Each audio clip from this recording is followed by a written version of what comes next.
Hello. Hello, my name is Robert Fairchild. Hi, nice to meet you. I'm Jonah. Hey, Jonah. Nice to meet you. I see Amy's open office here. How long you guys been here? So we had the office, we had our official opening day September 16th, which feels like forever ago now. But she actually came to the office for the opening. Oh, yeah. And that was great. September 16th was our official opening day. I think we had it a few days before then. Oh, yeah. But yeah, no, I personally have been here in Southwest Iowa since May. Hey. So it's been a while. But yeah, no, this is our office space right here. If you want to check out, we got our second room's in there. Oh, yeah. So that's where I do a lot of my phone calling and stuff. But we got our great painted windows and everything, so things are going great. Yeah. So I know she's big on climate change. Yes. Okay, so what else? Oh, she's for more gun control. Mm-hmm. What else? I'm trying to think. What else I know on top of my head? Like she's not for the Elizabeth Warren plan. Healthcare plan. Yeah. Health plan. She's for a public option. Public option. Yeah. Yeah. No. So she's a. How much do you know about Amy beforehand? I just know she's from Minnesota, but I really don't know much about her. Okay, fantastic. I personally am from Minnesota, so call me biased on this whole election. But no, she's the senior senator from Minnesota. She is currently in her third term. Got reelected the summer of 2018. I got a chance to participate on that election, which was also a great opportunity to do. She won in a landslide 2/3 majority vote of the state, and won back 42 of the 45 counties that Donald Trump won in 2016. So she has huge favorability rankings, specifically in Minnesota in her own home state, and is currently the only candidate with that much favorability in their home state. There actually was a poll that came out a few days ago that showed that if you stacked up every single candidate in Minnesota to try and beat Trump, all of them would win, but Amy would win by 17 points. And none of the other candidates, Kamala Harris couldn't do that in California, Elizabeth Warren couldn't do that in Massachusetts, Bernie couldn't do it in Vermont. Biden couldn't do it in Delaware. None of the other candidates are that well liked in their own home states by both Democrats and Republicans to do that, which is pretty remarkable. But she's a senior senator of Minnesota. She's currently actually the most efficient senator in the entire Congress, which means that she can get the most bills passed in the least amount of times with the fewest attempts. She is very well known for getting a lot of legislation passed with Republican senators as well as Democrat senators. Some people are like, oh, well, she's not progressive enough. She was actually a co-sponsor on the Green New Deal when it came to the Senate. It was actually her, Kamala Harris, and Kirsten Gillibrand that all co-sponsored that very, very progressive piece of legislation. And in addition to that, she's actually currently trying to get a lot of election security bills passed in the Senate right now with the help of James Lankford, who's a very staunchly conservative Republican senator from Oklahoma, to try and make sure that we have backup paper ballots for people to use in elections so we can actually physically count up votes instead of going to strictly machinery that can be hacked. She's really good at reaching across the aisle. She's actually currently ranked as the most liked Democrat senator by both Democrats and Republicans. They actually do a poll at the end of every congressional session, which I had no idea until the last time it happened. But Amy's she is actually at the top as being like the most liked Democrat senator by Democrats and Republicans, which is pretty remarkable. And actually, there's another study that was done saying who the most popular and least popular senators are right now, just overall, and she's actually in the top 7 most liked senators in all of Congress, whereas there are actually several other candidates who are running for president and who are very notable, one of which is Elizabeth Warren. She's actually in the least popular top 10. So she's a very unique candidate, Midwesterner, on the Senate Agriculture Committee, but also Senate Judiciary Committee. She was there for the Kavanaugh hearings, and Kavanaugh actually asked her a question about whether she had a drinking problem, and I don't know if he realized this, but her dad was actually a struggling alcoholic. That speaks to very much to her ability to hold back and really be calm and collected and cool, which I think is someone we need, especially when we're debating Trump. And she actually today qualified for the next presidential debate. So that was something that we were working on, and so she today got her fourth meeting qualifying poll, showing that she is going to be on that next debate stage, which is awesome.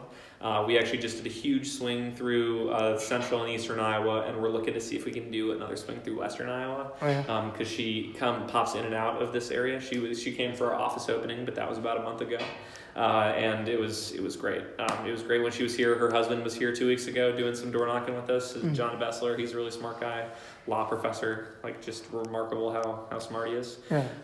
But yeah. So, what other, like, what in the past, what has she got through the Senate that was hers of bills? Because you're talking about she puts a lot of bills in through the Senate, gets them through. Any notable bills I might know of? So she was instrumental in getting the Farm Bill passed. The Farm Bill? Yeah, the Farm Bill was a really, really big one. She actually, she has gotten, when I said she's the most effective senator, this is something that she likes to tout a lot. She has got, in the Trump administration Congress, she's gotten over 100 bills passed through the Senate with the Republican House and Senate. And that's 100 bills signed into legislation by the president. And that is, it's a very long list of bills, some small, some very big, but she's very instrumental in doing that. I actually, I had a conversation with this woman from Fremont County, and she was saying, well, John, I don't have time to talk about this today. Can you just send me everything that Amy has done on education? I need to know what they've done in the past to know they're going to be able to deliver in the future, because education is huge. That was this woman's big issue, and I said absolutely, and I sent her an email with a link directly to her Senate page. If you go to Amy's Senate page, you can go to every issue that she has gone through and shows what she wants to keep doing, but also what she's done in the past, and that's just as senator. And I sent her all of that. I have sent her recordings of her talking with people about the importance of education, about videos of her talking about what we need to do, showing everything that she's gotten past, that she's proposed, that she's still in the process of making. Being a third term senator, she is very, very well versed in how to get things through. Yeah.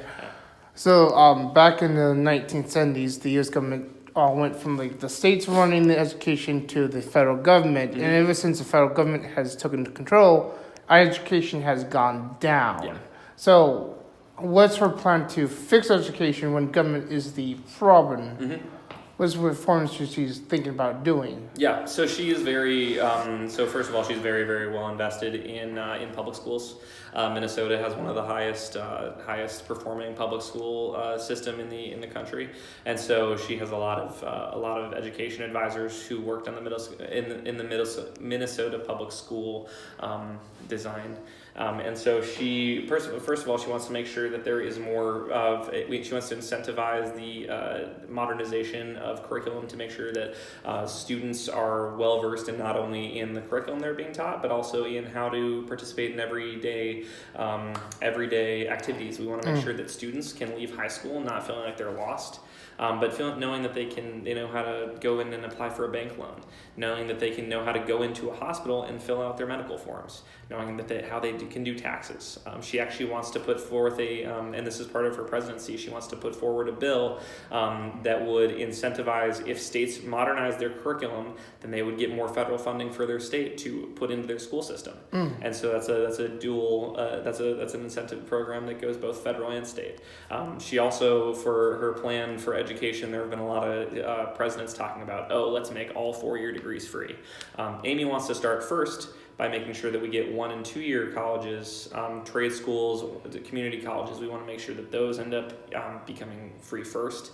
It's because a lot of the jobs that we don't have filled in the United States require 1- and 2-year degrees, and most jobs only require 2-year degrees. So some people don't need to go ahead and rack up all of this big college debt when you only need a 1- or 2-year degree to go out and do those jobs. And it would be extremely expensive and detrimental to make sure that everyone could go to a 4-year school for free right now. Instead, what she wants to do is make it more affordable. So she wants to make sure that more state scholarships and federal scholarships are accessible. I don't know if you know, the Pell Grant is a huge way for people to apply year by year to get more scholarship access from state and federal funds. And so she wants to expand the amount of Pell Grants that can be given out per year. She wants to make it more affordable, make sure there's less debt, but she can't. Her whole thing is she can't make it all free because she doesn't think, because there are students, 10% of the U.S. college population are people going to school whose family has the money to pay for them to go to college. And so by not making them pay to go to college, you're hurting the university, you're hurting the country, and you're also making sure that those people, those kids who can afford to pay to go to college, they're just able to, make more money and more money and more money. Yeah. So I went to school in Missouri Valley. Mm-hmm. My brother went to spend like 3 years in Council School District. Mm-hmm. In Missouri Valley, they had a machine shop. Basically, you can learn how to weld, do metal in the wood shop. Mm-hmm. So you had a shop for that. But Council School District had a class to work on cars. Missouri Valley didn't because anybody who understands cars learned it from the parents. But Council Bluffs had a school for kids who can learn on cars. So like, just in Iowa, what should we have the same education system that have, and these are like electrical classes, like these are classes that are not like predetermined by the school saying you have to have these on your credits to get graduated. So these are extra credits classes we're talking about, classes that school can take in, and the kids will have the opportunity to learn those classes. So, otherwise, it's like I went for the special education, and so like me, I was in special ed. My classmates treated me with respect because I was someone who played sports, and I made my opinion known. But my brother, he had the same disability, but he wasn't put on special ed on the first day of school like I was. He was put on special ed until middle school, and then when he was in middle school, he was bullied by the quote popular kids. So what she's gonna do to reform the education, the special education for the kids that do have issues down the road. Won't be bullied. And one of our biggest issue was he had the mindset like he could just do the tests and not worry about the homework side. And since he didn't do the homework, he was put in special ed. When he was showing on the tests, he was understanding the what he was getting taught. But since half his grade was with the homework assignments, he was put in special ed, and then he had to work himself out of it. Yeah, and a big part of that too, I mean, especially with those education systems, those come down to state funding. And especially with Governor Reynolds right now, she's not doing a good job with state funding for education. And that's one of the big reasons why Amy's whole program to help incentivize schools putting more of investment into their curriculum is making sure that, and offering federal money for them to do that. I think that's really important because you give students like at Missouri Valley, you give them a chance you give them a chance to put some of that federal funding into making sure that students can get a chance to work on those cars. And I think that's really important to make sure, because there's only so much that the federal government can do, to help improve a state school system. So a lot of that does come down to smaller local elections as well. So my town also had a private school, but it had to close down because the rumor was the private school that was a Catholic school met the funding deadline, and then the bureaucrats in Iowa raised up the funding level. So like basically this is what the private school had to make funding to become a private school. What's Amy's stance on private schools and the education system from K through 12? So I don't know. The whole thing with private schools and public schools and charter schools, I think a lot of that really does come down to state politics, and so it's not something that Amy speaks on a whole lot. It really does come down though to like a Secretary of Education. One of the big problems right now is Betsy DeVos is a terrible Secretary of Education, wants to slash tons of. But in Chicago, she ran private educations, and her students are A-B students. And in the Chicago private school students are running a B and C class, basically, or a C or D class students on average.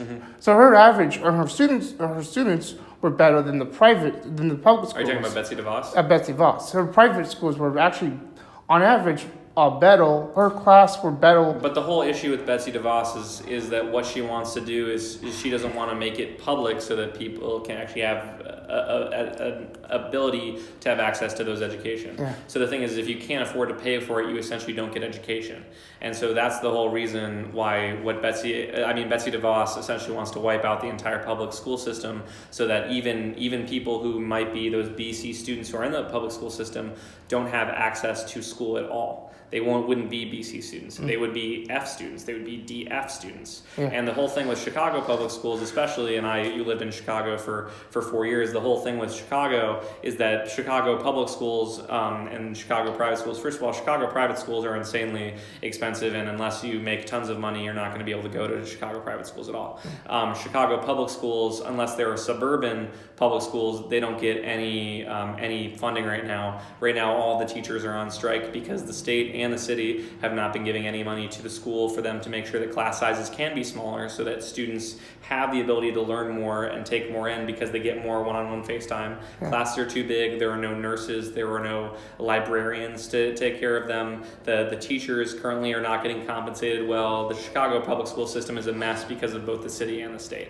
And so that is mainly an issue because of the state. What Betsy DeVos wants to do is nationally, state by state by state by state by state, wipe out the ability to have a public school system. And the public school system, and if you look at it like a state, the states that rank highest with their public school systems right now are Massachusetts, Minnesota, and Washington. You have Democratic states with Democratic legislatures who really invest a lot into that public learning. The issue with certain states, especially with Illinois, the whole reason, right now the Chicago public school systems are doing terribly because of a lot that was done by Bruce Rauner, who was a Republican governor who did not invest in that school system in the first place and pretty much tore it apart and made it go bankrupt. In fact, the state of Illinois itself is consulting Minnesota, Washington, California, and several other states to help them get out of bankruptcy and find a better way to build their state. The biggest problem though is that Chicago is such a weird government system that it's really hard for that, especially for that school system to recover, especially because so much state money is channeled into those suburban public schools. And in most schools around the countries, if you take a look at the schools now, they're turning into closed campus, and they look more like sport complex than actual education centers. Mm-hmm. I'm all for sports because I played football in Missouri Valley, but it's like a big stadium. Here's a big stadium, and here's this odd building right beside it, and it's way too big for the athletic department. So it's you have that, and and that's been more of a modern trend of making the campus closed. Basically, all of the facilities, the sports facilities, is right next to school, because and that's more of a trend that I've been having the last 10 plus years. So that's that makes the school look good, and that makes people want to this town is dedicated to their school, because this looks like a top-notch school, but when you get into the integrities, you have teachers that have been there for seniority so long, they'll be technically bad teachers, but they can't be fired until the school board votes against them. Yeah. Well, and that's one of the tough things, especially if you don't have people who want to invest their money in education, and then you don't end up having a government that wants to invest money in education, and then a local government that doesn't want to invest, and then you have a higher up government that doesn't want to invest, and then you can't do a whole lot if you're a congressperson in Washington, because federal funds, you have to worry about spreading it among all 50 states, and then it ends up being that that's the whole thing, is that it comes down to more than just, and this is something, Amy's a U.S. senator. Senator is really high up there with a lot of that they deal with.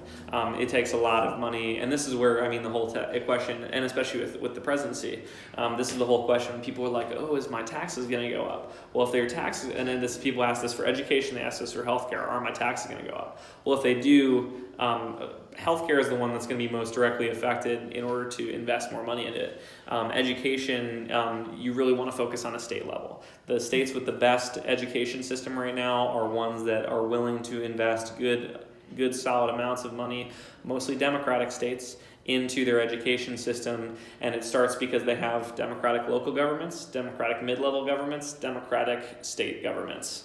And that's a really big thing. Is most states that have really good public school systems are democratic states. I don't have the but I know. Okay, so otherwise, other than okay, so you mentioned healthcare, like basically you want to. She's more putting more basically spanning Medicaid, but the federal government has okay. So when I was okay, so education, I don't know what state is. I want to get off. I'm trying to think. But the okay, so what I was saying. Okay, so education before the 1970s, each state, like since they had to fund their own school systems, they were competing against each other. Now there's no incentive, so the federal government being the top notch, even if Amy promised to split up the funding in a more competitive way. It ends up being an incentive for the 50 states, and right now, it really does. It's states having to fund their own public education system, and they only have a certain amount of federal funds. But but I think it would be better if we just disband education and just let the states deal with education, and because right now it's like each state spends on property tax. But there's some states, I know Iowa, I think a few years back, basically put the property tax all one big pot, for it's not all in one, this tax money will just go to all the money in Counts Plus will just go into Counts Plus. It'd be spread out throughout the state. They recently implemented that 5 years ago, because I remember when going to the school board, we were talking about a bail bond issue for making the new football field and making our in the enclosed school. My school is actually expanding its elementary school because it's getting too small, and this building was built I would say it was built out back in the 50s. And my school system was the first school in the Harrison County. It was started by local community members coming together and just forming a school. So it was one of the first schools in Harrison County. So I say the school should be more local control than actually federal government control, because it is more local control than it is federal.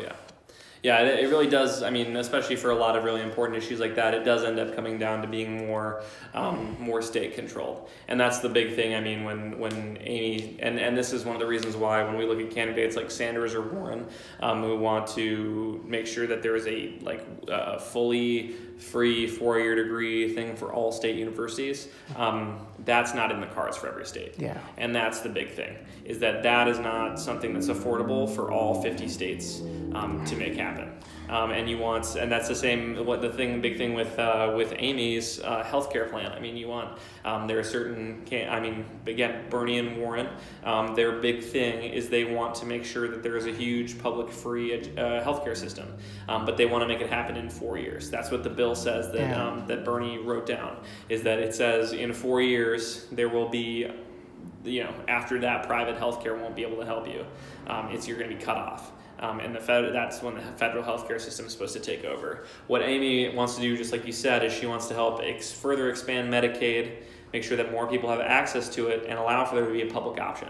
Yeah. So if you're already in a union and you have great health care, you don't have to worry about it. You can keep going with it. It's fine. If you have private health care insurance and it's affordable for you and you don't want to have to worry about the public option, don't worry about it. Keep going with that. There's laws for the health care. There's laws dating back from the 1950s that say, health basically that allows healthcare companies to have a monopoly in certain areas. So you have Blue Cross, basically they're the biggest one in Nebraska, and then you have several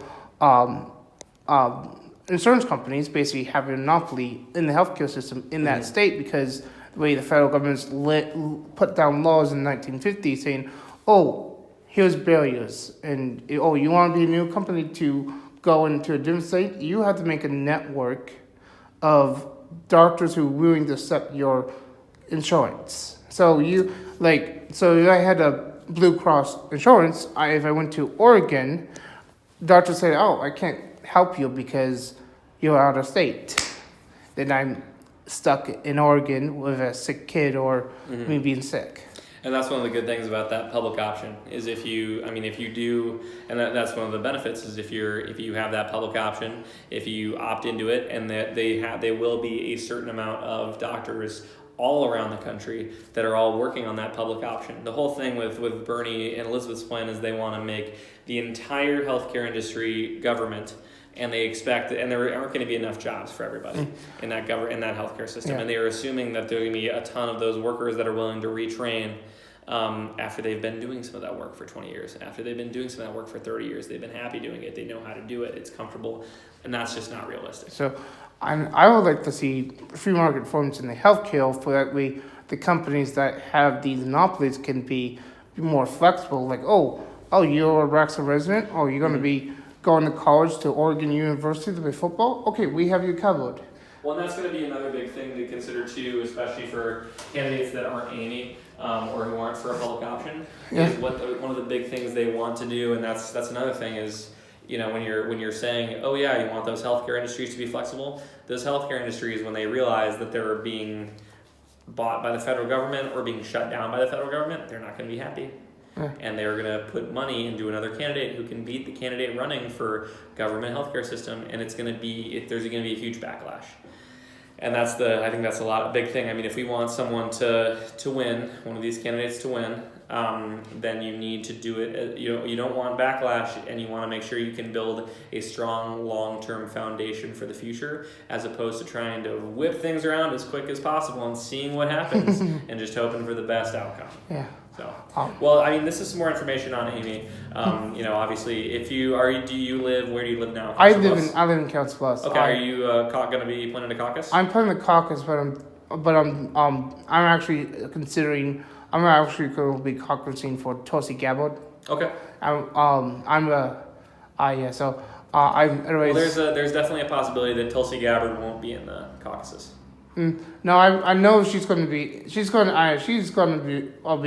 She's in this race for the long haul because the way her attitude, the way she has basically funded herself from campaign. Her campaign is well funded, so she'd be in this race. It's not well funded right now. It's not. They didn't come out with great fundraising last quarter, and right now she's not going to qualify for the next debate that's happening.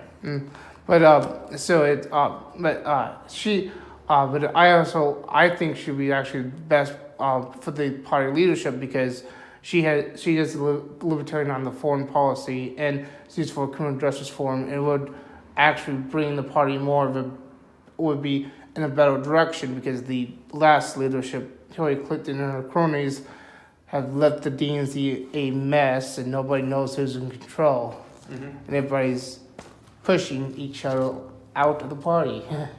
Well, definitely look more at Amy. Definitely read up or listen more to her. I don't know if you saw her in the last debate, but it was her best quarter of the year, or not quarter, but performance of the year, and she did a phenomenal job. Yeah. She actually, in the time since the debate to today, we've raised over $2 million, which is more than Tulsi Gabbard raised all last quarter in fundraising, which is pretty remarkable. And so we've been having a great success, and Amy's a fantastic candidate, very good, moderate candidate who can really get things done and is a definite leader. So, but yeah, take that and here's that just in case you end up considering for Amy. Okay. But yeah, and please feel free to stop by again. I would love to talk to you more. Have a nice day. Yeah, absolutely. Absolutely. You have and actually, what is your name again? Let me grab that. Robert Fairchild. Robert, what's the last name? Fairchild, FAIRCHILD. Yep. Perfect. All right, awesome. Yep. Well, yeah, thank you for coming by so much. I am. My name is Jonah. Good. But I'm here very frequently. My coworker, her name is Emma. So you'll find one of the rest of us. One of the two of us. I'm usually here. She's here. She has red, curly hair. So yeah, you'll be able to see us through the windows. Okay. Awesome. Well, thank you.